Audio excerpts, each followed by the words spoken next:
Pour gagner quelques mètres d'un stationnement, c'est inadmissible de détruire un boisé de chêne rouge et d'érable à sucre en plein centre-ville de Québec. Les étudiants fréquentent le boisé, le nettoient à l'occasion. Il n'y a aucun déchet, il n'y a pas de croissance parce que les enfants y vont régulièrement. Mais la bordure protège. En enlevant la bordure, le vent rentre et finit le boisé. C'est ça le danger.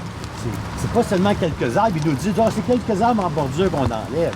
C'est pas quelques arbres qui enlèvent. Ils enlèvent quelques arbres pour endommager irrémédiablement un boisé par l'intérieur où le vent va pénétrer à toute vitesse. Nous, on apporte la science. On explique pourquoi c'est important de conserver ce boisé-là. On l'explique par la science médicale. On l'explique par la science forestière. Maintenant, je pense que c'est aux citoyens de continuer leur action. Comme on voit, il y a déjà des citoyens engagés qui ont demandé de ne pas abattre ces arbres-là. Il y a des citoyens qui sont présentés au conseil d'arrondissement hier.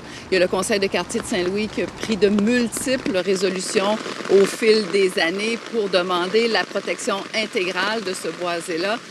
Donc, je pense que ce sont les citoyens, avec l'information qu'on leur transmet aujourd'hui, de déterminer quelles actions doivent être entreprises, de même que peut-être aussi les dirigeants de l'école Rochebelle, dont les enfants et les étudiants fréquentent ce boisé-là. On sait que la présence d'un milieu naturel pour des étudiants, ça diminue le TDAH chez les enfants, ça diminue le stress chez l'enfant et ça augmente les performances scolaires. Il y a des études qui le démontrent, ça aussi. Donc, c'est extrêmement important pour les dirigeants de l'école Rochebelle de conserver ce boisé-là pour leurs étudiants.